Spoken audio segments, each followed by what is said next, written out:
Olá pessoal, tudo bem? Vamos lá para a nossa aula Tribunal do Júri, parte 4. Puxa vida, professor, não vai terminar esse treino do Tribunal do Júri. Senhores, Tribunal do Júri, ele é extenso mesmo, tá?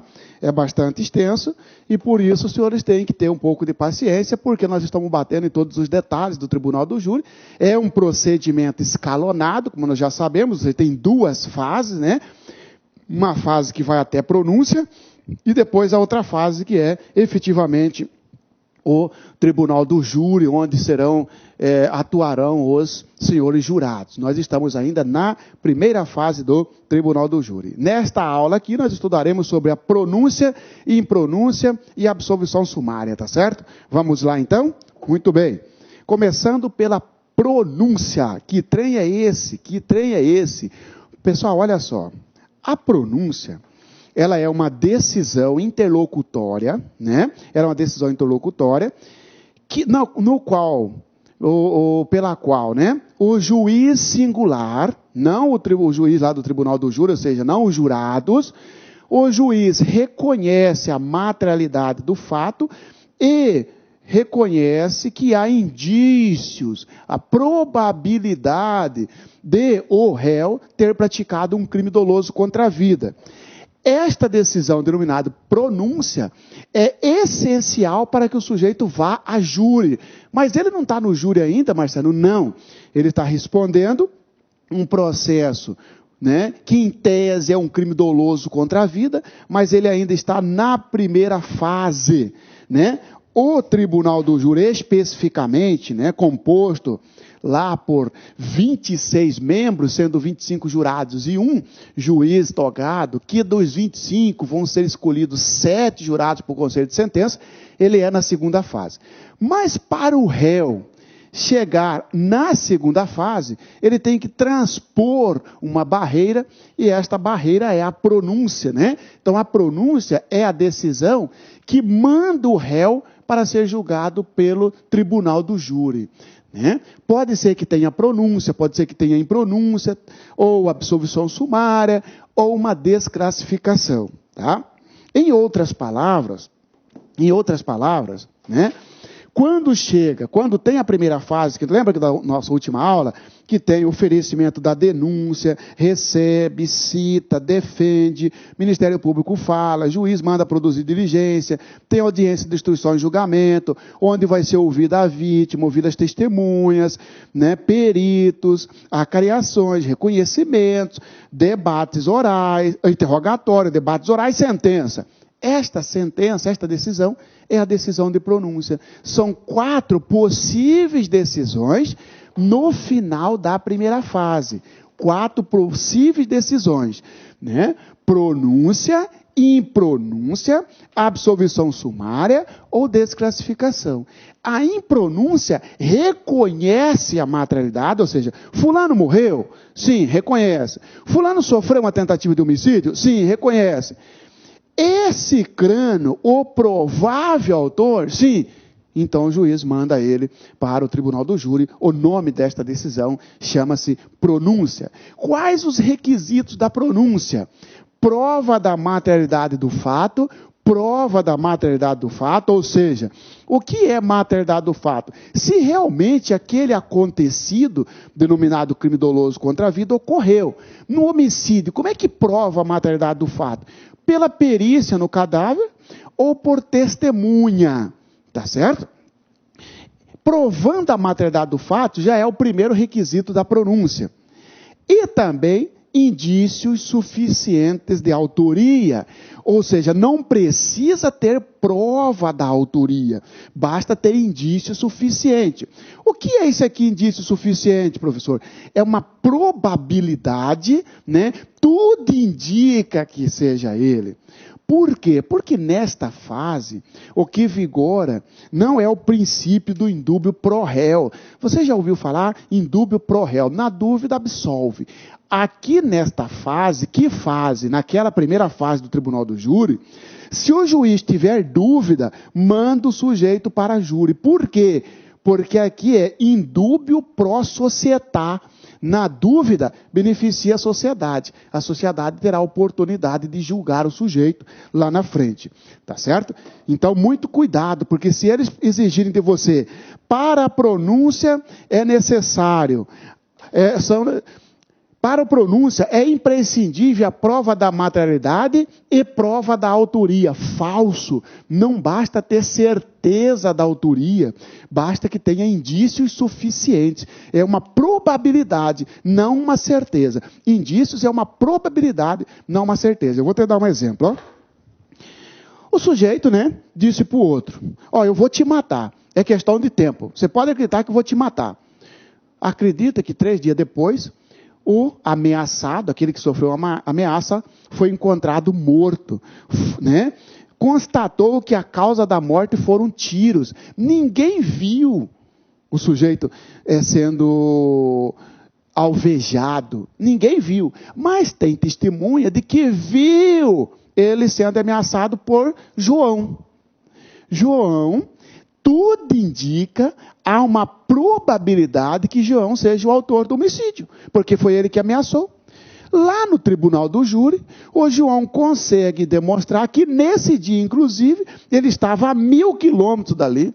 Então era impossível ele ser o autor do homicídio, era impossível. Está aí, ó. Ele será absolvido, mas lá na frente...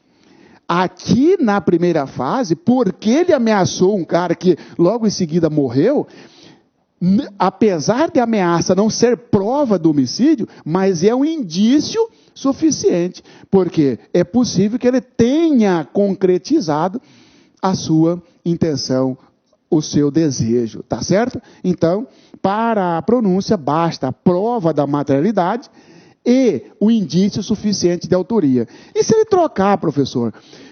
São requisitos da pronúncia. Prova da autoria e indício suficiente da materialidade. Falso. Não é indício da materialidade. Na materialidade tem que estar provado. A autoria não precisa. Aliás, o juiz não pode colocar na pronúncia que a autoria está aprovada. Ele não pode. A pronúncia dele é anulada. Por quê, pessoal? Quem vai dizer se há certeza da autoria, quem vai dizer são os senhores jurados lá na frente. Aqui nesta fase, o juiz não pode dizer que há prova da autoria. Mesmo que tendo, professor, mesmo que tendo, ele não pode colocar, está comprovada a autoria. O advogado vai recorrer e vai derrubar isso, porque isso chama-se excesso de linguagem. Você, juiz, está usurpando, você está invadindo a competência dos senhores jurados. Só os senhores jurados podem dizer que há certeza da autoria. Você pode dizer, juiz, que há certeza da materialidade, mas não certeza da autoria, tá? Em caso diz o juiz, caso o juiz coloque certeza da autoria, ele está incorrendo em excesso de linguagem. Isso não pode. Aqui, ó, excesso de linguagem. O que é isso? Excesso de linguagem é quando o juiz vai além de apontar apenas os indícios. Na sua fundamentação, no seu argumento, o juiz excede. Por exemplo, você que está me ouvindo, você é juiz. Pega um processo, e num processo em que o sujeito matou outro com motosserra. Você deixou até se emocionar e na pronúncia você falou, o réu merece ser julgado pelo tribunal popular, uma vez que está comprovado a materialidade pela perícia tal, e também está comprovada a autoria pela própria confissão. Não pode. Se você não pode falar que está provada a autoria. Isto não é sua competência, juiz. Isto é competência dos senhores jurados. Você, mesmo que você enxergue que há prova da autoria, você tem que falar que há apenas indícios suficientes da autoria. Tá certo? Arbitramento de fiança. Na própria decisão de pronúncia, o juiz pode arbitrar fiança nos crimes afiançáveis para que o réu aguarde o julgamento, porque a pronúncia está aqui. Põe fim à primeira fase. Pode ser que do dia da pronúncia até ser julgado pelo tribunal do júri, passe até anos. O juiz pode fixar fiança para o juiz aguardar esse julgamento em liberdade. Para o réu aguardar o julgamento em liberdade. Sim, pode. O juiz pode arbitrar a fiança já na pronúncia. né? E se ele já pagou fiança lá atrás? Não tem problema. Agora, se ele estiver preso e o juiz quiser arbitrar a fiança para ele sair, ou para continuar solto, o juiz pode arbitrar? Pode. Então, é possível o arbitramento de fiança durante ou por ocasião da pronúncia, tá? Decretação e manutenção ou manutenção da prisão preventiva. Cuidado, porque isso aí também cai para você. Olha só, é possível... Eu estou dando aula para você. Imagine que eu estou respondendo por um crime doloso contra a vida, por um homicídio, tá certo? E eu estou dando aula para você. Então eu estou em liberdade? Sim. Ora, quando o juiz me pronunciou, ele deu uma decisão de pronúncia, o juiz pode decretar a minha prisão. E eu ser preso, mesmo sem ter sido condenado pelo tribunal do júri. Pode. Aí eu aguardo o julgamento do tribunal do júri preso. Isso é possível? É. Agora o juiz tem que decretar, ele tem que fundamentar. Por que ele está prendendo o sujeito que estava em liberdade até então? Ele tem que demonstrar. Ah, porque ele vem procurando testemunha. Ah, porque ele vai fugir do país. Porque olha aqui, ó, inclusive não quis entregar o passaporte. O juiz tem que fundamentar isso. Tá certo? O sujeito que já vinha preso, né? Imagine que agora que o sujeito matou um cara, foi preso em flagrante e continuou preso preventivamente até o dia da pronúncia. Para que ele continue preso, o juiz tem que fundamentar a manutenção. Por que, juiz, que você acha que ele deve continuar preso até o julgamento pelo Tribunal Popular? Como que eles cobram isso de você na prova? Dizendo que a pronúncia por si só já é base para a prisão do sujeito. Negativo. Não basta ter a pronúncia para ter a decretação da prisão. O juiz pode até, na pronúncia, abre ali um parágrafo para decretar a prisão. Mas o juiz tem que demonstrar por que ele entende que o sujeito tem que ficar preso. Não existe mais aquela prisão chamada prisão decorrente de pronúncia. Não. Para prender ou para manter a prisão de quem já vinha preso, tá? Respondeu o processo preso, o juiz tem que fundamentar a decisão. Não é uma prisão automática, não é uma prisão decorrente, simplesmente decorrente da pronúncia. Não, ele tem que demonstrar as razões ou a necessidade da prisão, tá certo? Recurso cabível contra uma decisão de pronúncia. O meu cliente, ele está respondendo por um processo de homicídio. Ele foi denunciado, o juiz recebeu, mandou citar, ele fez a defesa, eu fiz a defesa, o MP respondeu, tá? O juiz, com 10 dias, marcou a audiência, e aqui teve uma audiência que começou às 13 horas e terminou às 22 horas. Aquela audiência que acontece um monte de atos processuais, lembra disso? Vai começar a ouvir a vítima, se possível, nesse caso a vítima morreu, não vai ser possível ouvir. Depois, o juiz, em 10 dias ou na mesma audiência, ele deu a sentença a decisão de pronúncia. Eu, descontente, porque eu entendo que o meu cliente não deva ser pronunciado, porque não há indício suficiente, eu preciso recorrer, eu quero recorrer. Qual o recurso cabível? O recurso cabível é o rese, recurso em sentido estrito. Então, cuidado. Qual que é o recurso cabível contra a sentença de impronúncia? Apelação. Qual que é o recurso cabível contra a sentença de pronúncia? Rese, recurso em sentido estrito. Impronúncia, apelação. Pronúncia, rese. Impronúncia, apelação. Pronúncia, rese. Cuidado, hein? Porque basta colocar na prova assim, ó. Recurso cabível contra a decisão de impronúncia e pronúncia é o recurso em sentido estrito. Falso. A pronúncia é rese, a impronúncia é apelação. Tá certo? Cada decisão tem seu aspecto e sua consequência. A pronúncia manda o sujeito para a júri, a impronúncia não manda para a júri. Daqui a pouco nós falaremos dela. Tá certo? Então, o recurso cabível é o recurso em sentido estrito, artigo 581, né? Inciso 4º, salvo o melhor juízo, do CPP.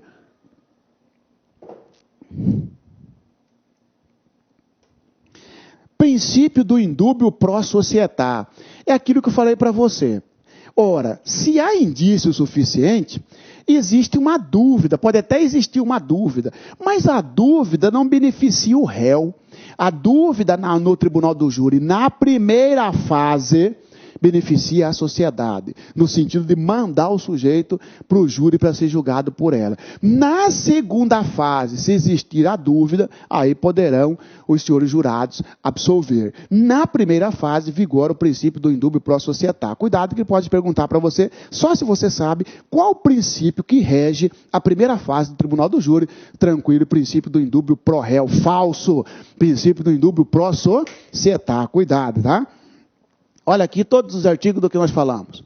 O juiz, fundamentadamente, ou seja, motivadamente, pronunciará o acusado, se convencido da materialidade, se provar da materialidade do fato e da existência de indícios suficientes de autoria ou de participação, né? O sujeito está respondendo por um crime doloso contra a vida, por uma tentativa de homicídio ou por um homicídio consumado.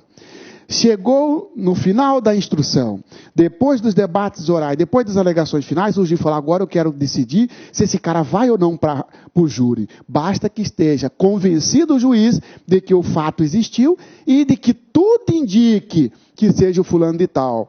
Indício suficiente de autoria. Não precisa de prova da autoria. Basta indício suficiente de autoria, porque indúbio pro società.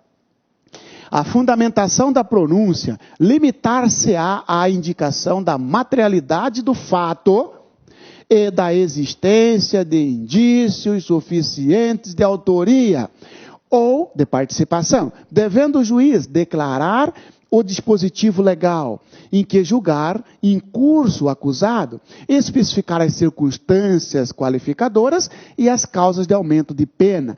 Na decisão de pronúncia, o juiz tem um limite. Ele é limitado. Você não pode falar o que você quer, não, juiz. Não pode, porque você não é o competente para julgar o sujeito. O competente é o tribunal do júri, são os jurados. A lei lhe assegurou a conduzir o processo até a primeira fase, até o final da primeira fase, até a pronúncia. Daí para lá é com os jurados, né? Claro que vai ter um juiz lá, juiz presidente do tribunal do júri, mas é com eles. Por isso que ele tem um limite a seguir, ó. Ele não pode passar desse limite. E o limite é: você só tem que indicar a materialidade do fato, sem dizer que está provada a autoria. Tem que dizer que há indício suficiente de autoria. Se você especificar na sua decisão de pronúncia que está provada a autoria, o tribunal vai anular, o advogado vai recorrer, vai anular a sua pronúncia, juiz. Porque você está com excesso de linguagem, tá certo? Na pronúncia tem que indicar qual é o artigo que o sujeito eventualmente praticou. Por exemplo, 121, 124, indica o dispositivo da lei que ele violou. Qual é? Foi um homicídio? Foi infanticídio? Foi aborto? Tem que apontar o artigo.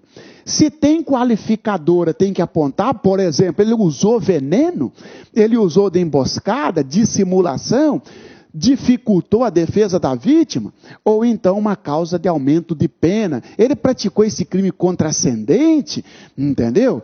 Ou seja, aqui tem que especificar tanto a qualificadora quanto a causa de aumento de pena e em que artigo o juiz acha que eventualmente, em tese, já que não tem prova cabal, não pode dizer, em tese o João da Silva incorreu, tá? Se o crime for afiançável, o juiz arbitrará o valor da fiança para a concessão ou manutenção da liberdade provisória. Pode arbitrar fiança na fase do júri? Pode. Na fase da pronúncia? Pode. O juiz decidirá, olha a prisão, motivadamente, no caso de manutenção, revogação ou substituição da prisão ou medida restritiva de liberdade anteriormente decretada. E, tratando-se de acusado solto, sobre a necessidade de decretação da prisão ou imposição de quaisquer das medidas previstas no título 9 do livro 1 deste Código. Senhores, o sujeito vem respondendo o processo em liberdade.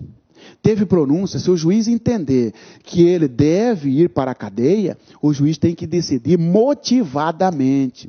Vai revogar a prisão daquele que está preso? Também tem que motivar, porque está revogando. Vai manter a prisão? Também tem que fundamentar, seja para revogar, seja para decretar, ou seja para manter a prisão daquele que já vinha respondendo ao processo solto, tá? Preso, melhor dizendo. Senhores, então nós falamos da pronúncia, tá? Nós falamos da pronúncia, tá? Impronúncia agora, olha a impronúncia. Tá? A pronúncia, então, está no artigo 413, com todos isso que nós falamos. A impronúncia, o que é isso? Bom, o processo segue até um marco, né, divisor, que é primeira fase, divide a primeira fase da segunda fase. Nós já vimos que a pronúncia é uma decisão que manda o sujeito, manda o réu para o júri popular. Fulano de tal foi pronunciado, ele já sabe que ele está aguardando o julgamento, né, no tribunal do júri. Tá? A impronúncia é ao contrário da pronúncia. Olha aqui, ó. Tampa aqui para você ver. Pronúncia manda para júri. A impronúncia evita que o sujeito vá para júri. Absolvendo o sujeito, falso. A impronúncia não é uma absolvição. Primeira coisa que nós temos que colocar na nossa cabeça é isso aí, ó. Impronúncia não absolve o réu. Só não manda para júri. Condena então, professor? Também não condena. A impronúncia, pessoal, é a decisão pela qual o juiz, né, na impronúncia, o juiz, ele não reconhece a materialidade do fato ou não reconhece indício suficiente de autoria. Eu vou te dar um exemplo. O sujeito está respondendo a processo. Porque, em tese, ele teria matado uma pessoa. Tá? Porque ele ameaçou essa pessoa. Essa pessoa, 3 dias depois, sumiu. Apareceram testemunhas dizendo que viu o ameaçador matando. Na verdade, essas testemunhas não viram ele matando, viram ele ameaçando. Mas as testemunhas botaram na cabeça que foi ele que matou e foi lá e falou para o juiz, para o delegado, é ele mesmo, delegado. Eu vi ele ameaçando e vi ele matando a vítima. Instaurou o processo contra o sujeito. Lá no final, antes da pronúncia, adivinha quem que apareceu? A suposta vítima. Ué, mas já tinha instaurado o processo. O processo já estava correndo. Ué, você não está morto? Você não está morta? Não. Ué, fulano de tal não ameaçou você? Ameaçou, por isso que eu fui embora. Eu vou ficar aqui para o cara me matar? Se eu sei que o cara é matador? Para aí. Então não tem materialidade do homicídio. Como é que vai pronunciar? Nesse caso, só tem uma saída para o juiz. Impronunciar o sujeito, né? Impronunciar, ou a depender do caso, na verdade, é uma absolvição sumária. Nesse caso, está mais para uma absolvição sumária, porque sequer teve o fato. Mas vamos imaginar o seguinte, que o juiz não enxergue aqui a materialidade. Para ele, ó, não tem prova da materialidade. Por quê? Porque, agora pega outro exemplo. Acharam uma ossada no fundo da sua fazenda. Tá certo? Uma testemunha pega, vai lá e diz que viu você enterrando uma pessoa ali. Que, por sinal, tudo indica que era um peão seu que sumiu. Instaura o processo. Antes da pronúncia vem a perícia sobre aqueles ossos que encontraram na sua fazenda. A perícia vem e fala, não, esses ossos aqui é de boi. É de vaca, não é de gente. Então não tem materialidade, não tem testemunha que viu você matando. Não tem, a testemunha que viu você enterrando um negócio, mas não sabe nem se é gente. Presumiu que era. Foi fazer a perícia, você já estava respondendo o processo, viu que era osso. Não tem prova da materialidade. Aí vai impronunciar. A impronúncia é a decisão que encerra a primeira fase sem mandar o sujeito para júri. Mas também não absolve. Não absolve. Ou seja, deixa de pronunciar. Tá certo? O que absolve é a absolvição sumária. A impronúncia só não manda para júri, tá? Qual os requisitos da impronúncia? Inexistência de prova da materialidade, deu exemplo da ossada que foi achado na sua fazenda, que a princípio achavam que era de gente, quando fez a perícia, você respondendo o processo já por homicídio, viu que não era osso de gente, de ser humano, e sim de boi, tá certo? Você vai ser impronunciado, tá certo? Não tem prova da materialidade.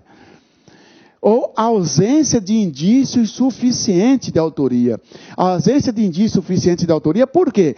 Você foi processado, só que chegou lá na audiência, além de você negar, a testemunha-chave, quando o juiz perguntou, é ele que você viu atirando? A testemunha falou, não, doutor, não é ele, eu não tenho certeza que é ele. Entendeu? Está muito diferente que ele. Então não tem indício suficiente. Ainda que tenha uma mera suspeita, mas não é suficiente. A ausência da prova da materialidade, ou a ausência de indício suficiente de autoria, impronuncia o sujeito. Existência da prova da materialidade, existência de indício suficiente de autoria, pronuncia o sujeito. E a ausência deles, impronuncia. Tá certo? Coisa julgada formal. Cuidado com isso. A impronúncia não manda o sujeito para o júri. Não manda. Mas esse sujeito, o réu, ele fica na corda bamba. Sabe por quê? Porque se aparecer uma prova nova da culpa dele, ele roda. Ele vai ser processado. Sim? Ah, mas não pode reformar o processo para piorar? Não funciona na impronúncia. Tá certo? Coisa julgada formal quer dizer o seguinte, ó, enquanto não prescrever o crime, se aparecer uma prova nova, pode ter nova acusação, ressuscita aquele processo. Isso mesmo, porque não faz coisa julgada material. Coisa julgada material é uma absolvição, que aí não tem jeito. O sujeito foi absolvido. Depois apareceu uma prova que ele realmente é culpado. Já era, não pode voltar ao processo. Mas na impronúncia não é assim. A impronúncia não teve absolvição. A absolvição faz coisa julgada material. A impronúncia não faz coisa julgada material, só formal. Naquele processo não poderá ser reaberto se não aparecer uma prova nova. É assim que é a coisa julgada formal. Então, a impronúncia faz coisa julgada formal ou material? Coisa julgada formal. Pode surgir, pode ressuscitar, pode desarquivar o processo depois de impronunciado, depois de transitado em julgado, se aparecer uma prova nova. Tá certo?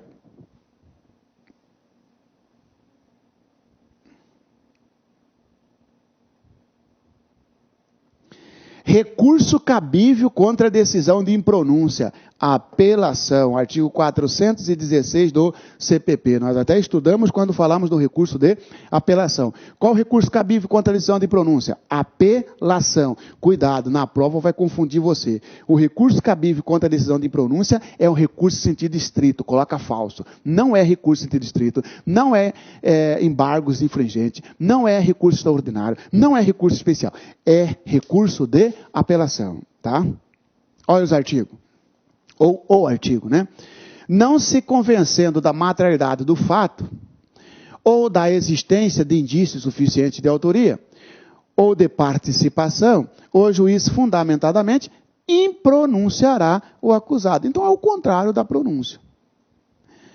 Enquanto não ocorrer a extinção da punibilidade, enquanto não ocorrer a prescrição, poderá ser formulada nova denúncia ou queixa, se houver nova prova, se houver prova nova. Isto é coisa julgada formal. Ô réu, você não fica muito alegre não, viu? Porque se aparecer uma testemunha aí falando que é você mesmo, pode ressuscitar o processo. Então fica quietinho até prescrever, porque senão você vai ver, você não foi absolvido, você foi impronunciado. E quem é impronunciado, eu sempre falo, fica em cima do muro, até que transite até que extinga a punibilidade, que é a prescrição. A absolvição sumária, outra decisão possível no tribunal do júri. Porque olha só, pessoal, processo ocorre, no final da primeira fase, o sujeito pode ser pronunciado, pode ter uma pronúncia. Pronúncia é, manda o sujeito para o tribunal do júri. Agora o juiz pode dar uma impronúncia. Impronúncia, isto é, não manda para o tribunal do júri. Encerra o processo sem que o sujeito seja encaminhado para o tribunal do júri, porque não há indício suficiente de autoria ou não há prova da materialidade. Agora, uma terceira decisão é a absolvição. O sujeito ele é absolvido logo, chamado absolvição sumária. Absolvição sumária no tribunal do júri. Aqui é muito melhor do que a impronúncia, porque na absolvição sumária o cara fica livre, ele não vai para júri e o juiz já mata o processo definitivamente aqui. Entendeu? Isto é chamado de absolvição sumária. A absolvição sumária, na verdade, ocorre com o julgamento do mérito do caso. Não ofende a soberania dos veredictos? Não. Não ofende a competência dos jurados, melhor dizendo? Não. Por quê? Não é qualquer hipótese que vai dar absolvição sumária, só nos casos previstos em lei. Entendeu? Somente nos casos estritamente, devidamente comprovados. Eu vou te dar um exemplo. O sujeito matou em legítima defesa. Não vai mandar ele para júri. Se tem prova já que ele matou em legítima defesa, absolve logo o juiz singular. Né? Quais são os casos da absolvição sumária? Que é isso que vai cobrar de você. Prova da inexistência do fato. Aquele exemplo que eu estava dando, do sujeito que vinha sendo investigado porque tinha matado determinada pessoa, e depois apareceu a vítima, ele é caso de absolvição sumária, não de impronúncia, porque, prova da inexistência do fato. Se tem um processo que supostamente, imagina a Elisa Samúdio, do Bruno, imagina que o Bruno, agora já acabou, porque o Bruno já foi condenado, se ela aparecer, vamos imaginar, será uma revisão criminal. Mas o Bruno teve um momento que ele foi pronunciado. Se a Elisa aparecesse bem aqui, o Bruno seria absolvido sumariamente, porque já estaria provado que ela não estava morta, ou seja, inexistência do fato. Se provar a inexistência do fato, provar a ausência da materialidade, não é porque ficou em dúvida da existência, porque a dúvida sobre a existência do fato dá impronúncia. Aqui está a certeza que o fato não existiu, tanto que a vítima apareceu. Isto dá absolvição sumária. Tá? Outra hipótese. Não ser o autor partícipe do fato. Está provado que tudo bem, teve materialidade, alguém morreu, sim, mas está provado que não é ele. Não é o Marciano quem fez isso. Está aqui, todas as testemunhas ouvidas disseram, não é ele. Quem atirou foi um cara careca, um cara feio, um cara... Não, o Marciano não é careca, não é feio. Entendeu? Então está provado que eu não sou o autor do fato. Nesse caso da absolvição sumária. Se ficar em dúvida sobre o autor do fato, vai dar impronúncia. Está provado que ele não é o autor do fato. Aí, e se a dúvida for suficiente no sentido de estar mais para ser do que não ser, é pronúncia, porque é indício suficiente. A absolvição sumária está provado. Todas as testemunhas disseram, não é ele, então tem que absolver. Fato atípico, quando o fato evidentemente não constitui crime. Por exemplo, eu estou sendo processado, diz que por ter matado alguém. Vem uma perícia e fala, não, a pessoa morreu de morte natural. Ué, então para aí. Então o fato é atípico, por morte natural não é típico. Por quê que não é isso? Ora, se o fato é atípico, ou seja, não constitui crime, como é que vai condenar o sujeito? A absolvição sumária, tá? E, finalmente, quando tiver excludente de licitude ou de culpabilidade. Lembra da excludente de licitude? Legítima defesa, estado de necessidade, estrito cumprimento do dever legal, regular do direito, entendeu? Ora, alguém matou em legítima defesa ou por estado de necessidade, ele será absolvido logo aqui no final da primeira fase. Não precisa submeter ele a todo o trabalho, a todo o desgaste do júri. Se já está na cara que foi excludente de licitude. Ou excludente de culpabilidade, aquela embriaguez involuntária, completa, né? Ou então, obediência hierárquica, ou então, no caso de inexigibilidade de conduta diversa, são os casos que excluem a culpabilidade, né? Erro de proibição, caso que exclui a culpabilidade. Também da absolvição sumária. O único detalhe, o deficiente mental também é uma excludente de culpabilidade. O deficiente mental não pode ser condenado. O deficiente mental, se for comprovado, ele tem que ser absolvido. Agora, cuidado com o deficiente mental. Olha aqui, ó. Inimputável. Se o inimputável, né, for deficiente mental, ou seja, ele é inimputável porque é deficiente mental, a lei fala que, ó, o juiz não poderá absolver sumariamente.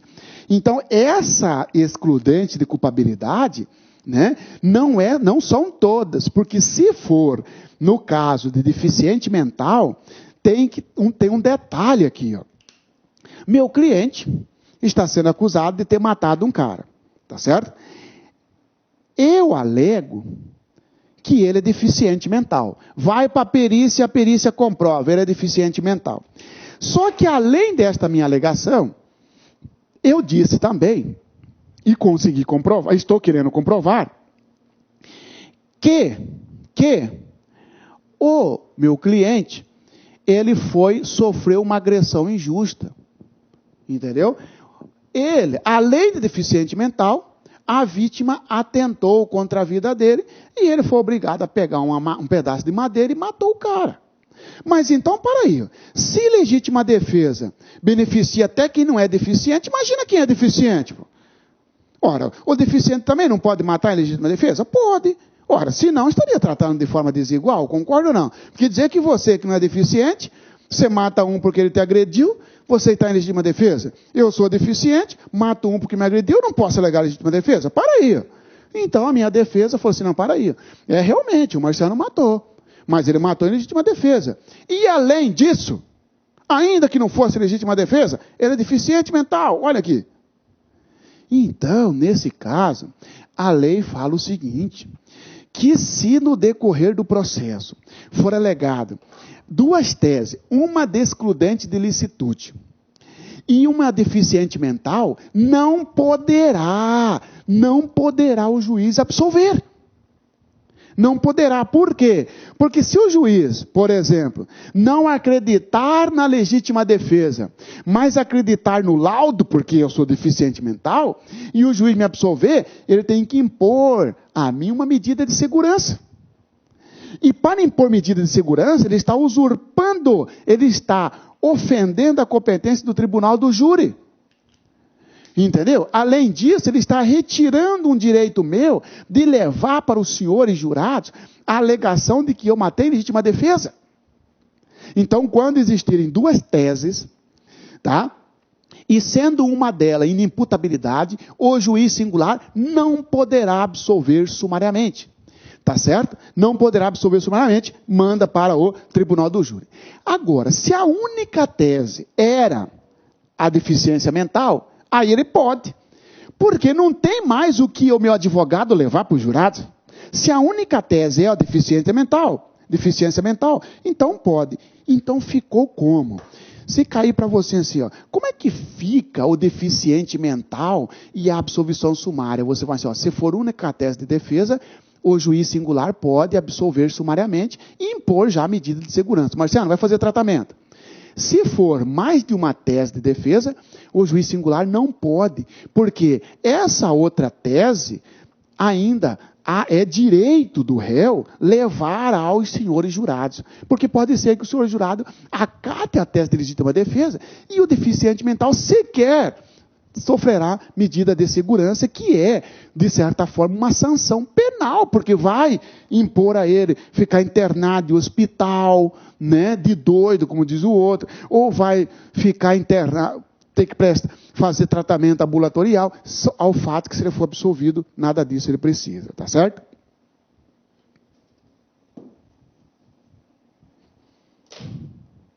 Recurso cabível contra a decisão de absolvição sumária. Apelação 416 do CPP. Cuidado, hein?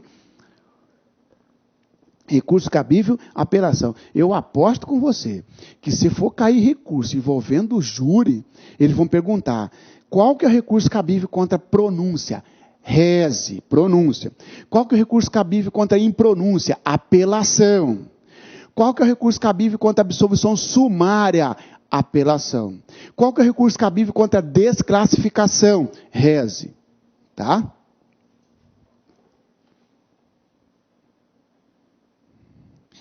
Aditamento à denúncia. É possível que no decorrer do processo haja necessidade de aditar a denúncia, né, para incluir inclusive outros réus. Por exemplo, eu e você estamos respondendo por eu e você fomos autores de um crime doloso contra a vida.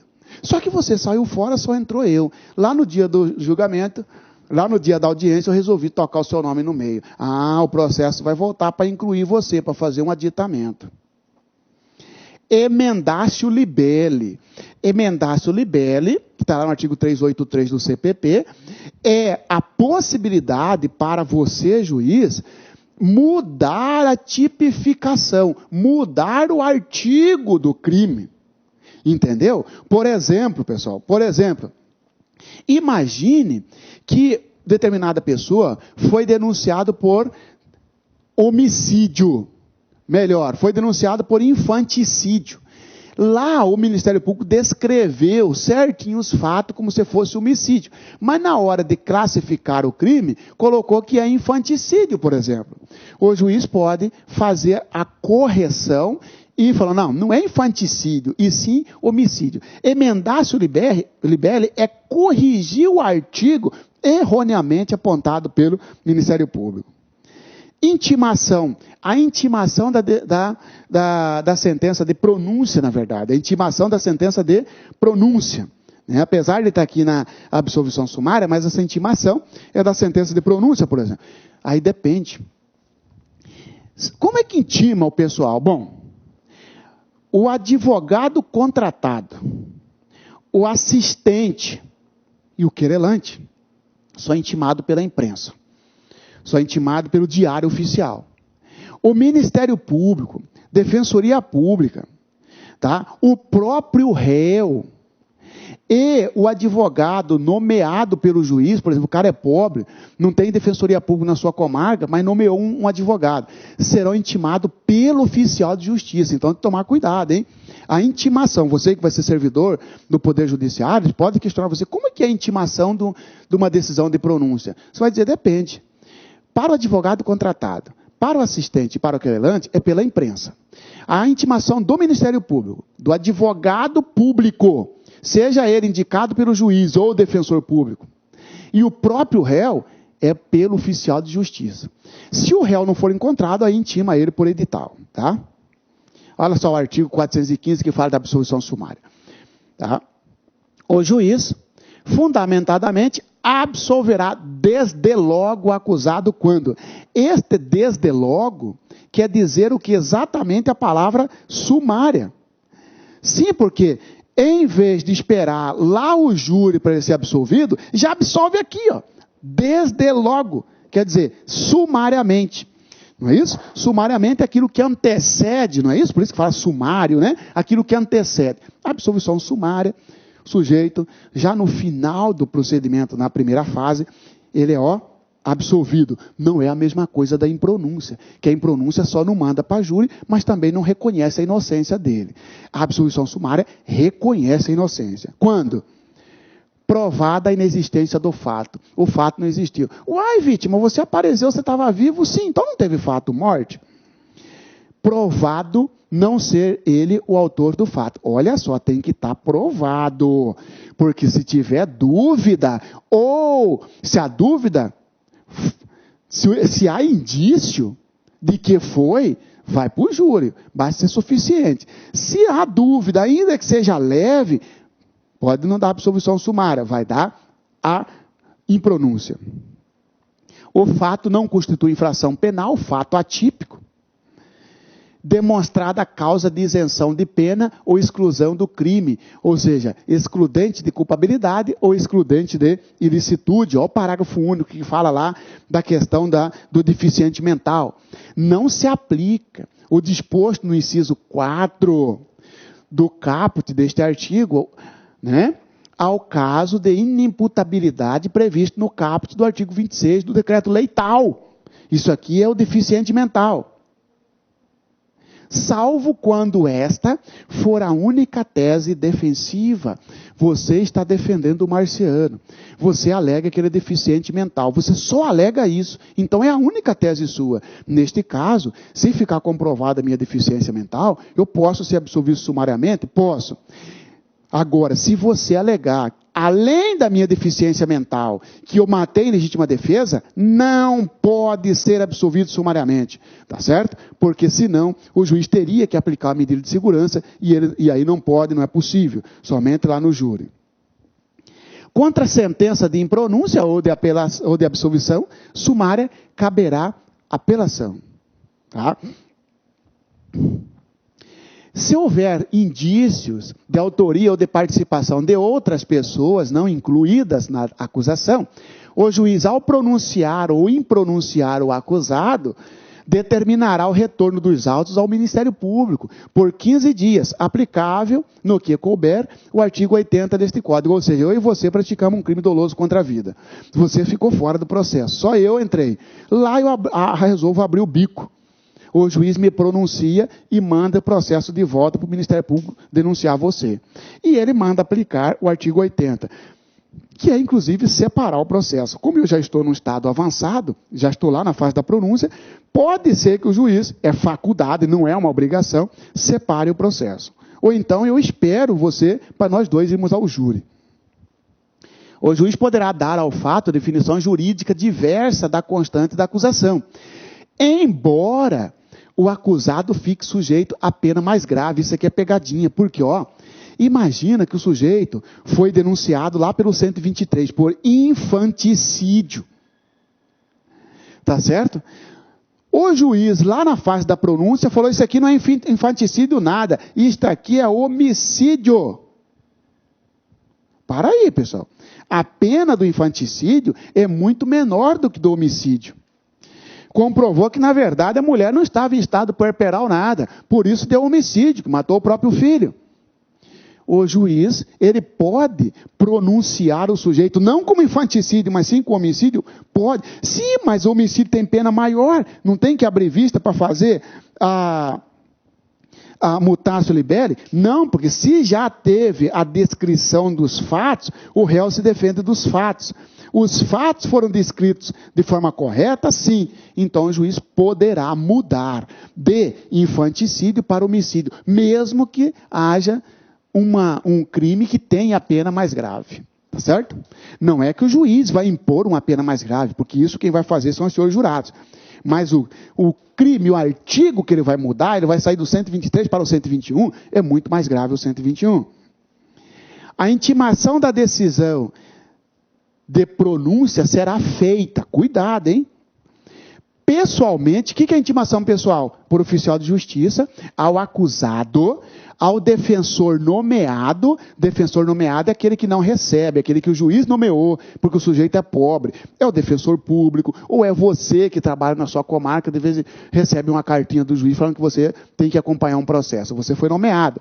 E ao Ministério Público. Então, acusado, defensor nomeado e Ministério Público, a intimação é pessoal, por oficial de justiça. Cuidado, hein? Só trocar aqui, ao defensor constituído. Se eu trocar esse nome aqui, constituído, o constituído é aquele contratado. O contratado será intimado pela imprensa, será intimado pelo diário oficial. o nomeado é pelo oficial de justiça. O contratado, aquele que o réu está pagando, não vai oficial de justiça na casa dele, não. Vai sair no diário oficial a intimação do advogado de que o sujeito foi pronunciado, o seu cliente foi pronunciado. Tá? Por que essa diferença, Marciano? Porque olha só, pessoal, o cara já não está recebendo nada, ainda tem que ficar olhando o diário oficial. Se você foi convocado para defender um sujeito, você vai fazer de graça. Você ainda tem que ficar olhando o diário oficial. Ministério Público, né, ele defende a sociedade, ainda tem que ficar olhando o diário oficial. O réu, não é razoável exigir que o réu fique olhando o diário oficial. Por isso, o oficial de justiça vai até a casa dele. Tá? Ao defensor constituído, aquele que o réu contratou, ao querelante e ao assistente do Ministério Público, assistente de acusação, na forma do disposto no parágrafo 1º do artigo 370. Será intimado na forma do 370, ou seja, serão intimados pela imprensa. Entendeu?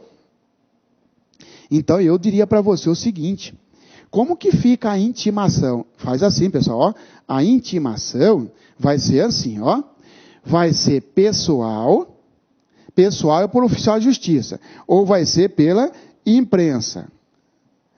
Será pessoal quando? Para o Ministério Público, para o acusado e para o defensor nomeado. Muito bem, nomeado. Será pela imprensa ao defensor constituído, né? Você está recebendo por isso, Marcelo, então fica olhando o diário oficial. Também será para o querelante, né? E também será para o assistente do MP, o assistente da acusação. Olha só, cuidado, caiu sobre a intimação no tribunal do júri, sobre a intimação da decisão de pronúncia, vai ser pessoal ou pela imprensa. Aí você analisa e mata a sua questão, tá ok?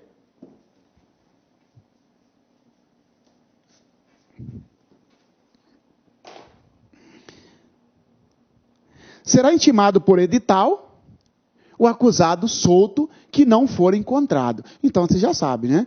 O acusado ele vai ser intimado por oficial de justiça. Uma oficial de justiça foi na casa dele, não encontrou, aí pode intimar por edital.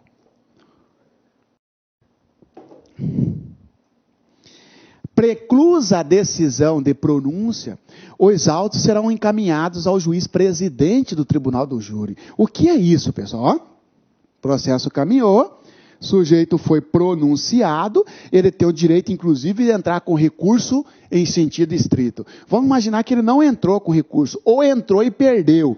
Vai chegar um momento que a pronúncia estará preclusa, não cabe mais recurso.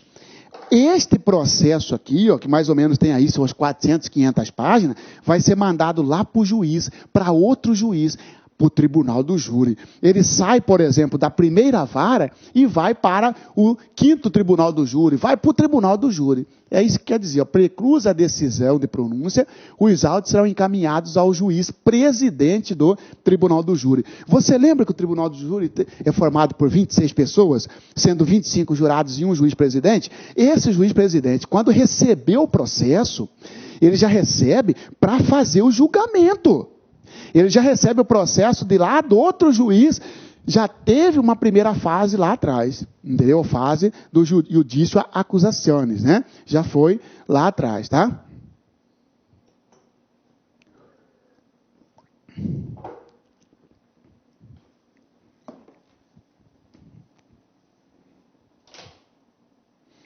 Ainda que preclusa a decisão de pronúncia, havendo circunstância superveniente que altere a classificação do crime, o juiz ordenará a remessa dos autos ao Ministério Público. Sim, precluiu. Ainda que precluiu, pode ter alteração da pronúncia? Pode, você quer ver? Imagina o seguinte, o sujeito foi pronunciado por tentativa de homicídio, transitou em julgado, logo depois do trânsito em julgado, a vítima morreu em razão daquele fato. Ora, o que era tentativa virou homicídio consumado. Vai, manda para o Ministério Público acrescentar, fazer uma retificação. E pode ter, inclusive, nova audiência, pode ter tudo, tá? Desclassificação. Antes de falar da desclassificação, eu falo para você o seguinte, algo me diz que vai cair alguma coisa de recurso. Aliás, eu vou falar depois. que aí fica até melhor, que eu já falo da desclassificação. O que é uma desclassificação? Senhores, eu já sei o que é pronúncia. É a decisão que manda o sujeito para o júri. Basta que tenha a prova da materialidade e, muito bem, indício suficiente de autoria. Já sei o que é impronúncia. É a decisão que não manda o sujeito para o júri. Quando o juiz não encontrar a prova da materialidade, ou quando não existir indício suficiente de autoria. E o sujeito fica no stand-by, vamos dizer o seguinte, ele não está condenado, mas também não está absolvido. Se aparecer uma prova nova, ele roda. Ele roda porque ele pode ir para o júri. Pode ter um novo processo, porque não faz coisa julgada formal, material, só formal. E temos a absolvição sumária, que é a melhor de todas, porque aí já põe fim ao processo, absolvendo o sujeito. Se restar provado que o fato é atípico, se restar provado que o fato não existiu, se restar provado uma excludente de licitude ou de culpabilidade, se restar provado que ele não é o autor do fato, ou partícipe, a absolvição sumária põe fim ao processo. Aí sim o sujeito é considerado inocente. Se o Ministério Público ficar descontente ou o assistente da acusação ficar descontente, cabe a ele apelar, entrar com recurso de apelação. Agora nós temos uma quarta decisão, em que, olha que interessante, ó. Olha que interessante. O sujeito foi acusado por homicídio. O processo seguiu, e quando chegou lá na fase final, ele, réu, inclusive foi lá e confessou para o juiz: não, doutor, eu fui mesmo o autor desse fato, não posso negar, eu fui o autor desse fato. Agora, jamais pensei em matar esse cara. Na verdade, eu queria dar uma surra nesse cara. A minha vontade era lesionar esse cara. Só que em razão da lesão ele acabou morrendo. Mas eu não tinha o dolo de matar. As testemunhas todas falaram: não, realmente. E as circunstâncias demonstraram que ele não tinha o dolo e o juiz caiu na dele. Opa, para aí. Ó. O tribunal do júri, ele só julga os crimes dolosos contra a vida. Se o juiz reconhecer que realmente morreu em razão de uma surra, mas a vontade era só lesionar, então houve uma lesão corporal seguida de morte. E lesão corporal seguida de morte não é do tribunal do júri. Não é crime doloso contra a vida. É uma lesão corporal seguida de morte. Está no outro capítulo. Tá certo? Olha que interessante. Nesse caso, o sujeito, ele não é pronunciado, porque o crime não é doloso contra a vida, não é impronunciado, porque até ele mesmo confessou, então há indício suficiente, né? Ele não tem como ser absolvido sumariamente, não tem outra alternativa, senão o juiz pegar esse processo e mandar para outro juiz. Quando ele faz isso, ele está desclassificando. Isto é a desclassificação. A desclassificação, então, é quando o juiz da primeira fase do tribunal do júri reconhece que há um crime, mas que não é, que não seja, que não constitui crime doloso contra a vida. E manda para outro juiz julgar. Manda para o juiz competente, se ele não for competente para isso, tá certo? Isso que é a desclassificação. Vou te dar outro exemplo. O sujeito foi acusado por homicídio. Entendeu? E lá ele consegue comprovar que, na verdade, ele estava limpando a arma. Ele estava limpando a arma e a arma disparou no colega dele. Entendeu? Então ele não teve dolo. Ele pode até não ter respeitado os deveres de cuidado. Então ele não fez homicídio doloso. Ele fez um homicídio culposo. E nesta fase o juiz reconhece isso, todas as provas nesse sentido, testemunha, tudo. O juiz fala: realmente teve um homicídio, mas não foi doloso, foi culposo. Então o juiz tem que mandar, não pode ir para o júri, porque o júri não julga homicídio culposo.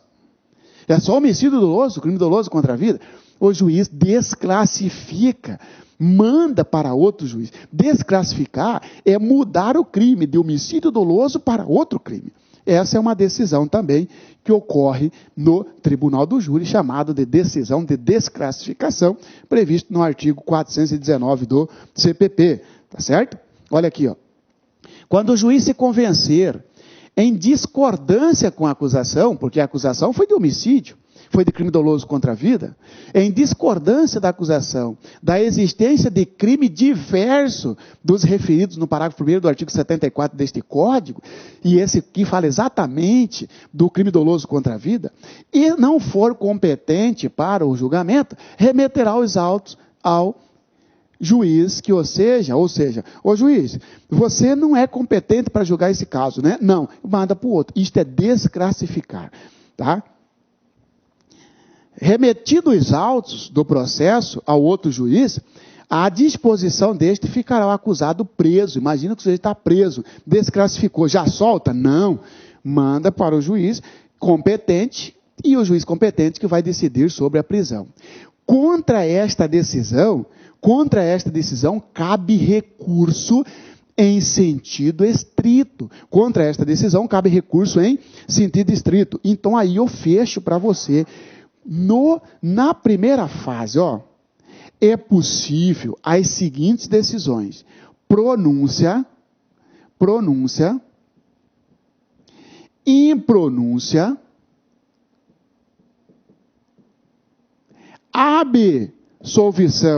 absolvição sumária e desclassificação.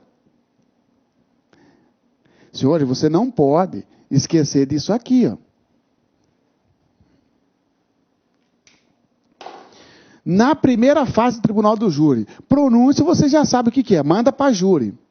A pronúncia, qual que é o recurso cabível? Reze. Recurso em sentido estrito. O meu cliente foi pronunciado, eu quero recorrer, eu vou entrar com reze. A impronúncia, o Ministério Público quer recorrer, ele vai entrar com apelação.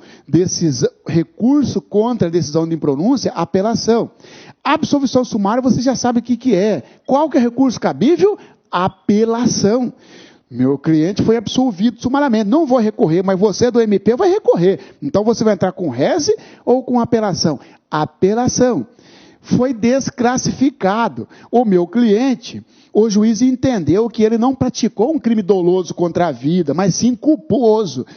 Quem tiver descontente, você assistente ou Ministério Público, você vai recorrer. Qual que é o recurso seu? Recurso em sentido estrito. Aí vem a prova e fala assim, contra as decisões da primeira fase do tribunal do júri, caberá recurso em sentido estrito, vírgula, sempre, nem sempre, porque cabe reze, cabe apelação, cabe reze, dois caberão reze, pronúncia e desclassificação, e a impronúncia e absolvição sumária caberá apelação. Com isso você mata qualquer questão referente a recurso no tribunal do júri na primeira fase, porque da segunda fase nós já falamos lá no que tange quando falamos da apelação, tá certo? E matamos aqui, então, senhores e senhoras, essa parte, da aula referente a tribunal do júri. Falamos da decisão de pronúncia, de impronúncia e absolvição sumária e desclassificação, tá certo? Até a próxima, bons estudos e sempre pode contar comigo, ok?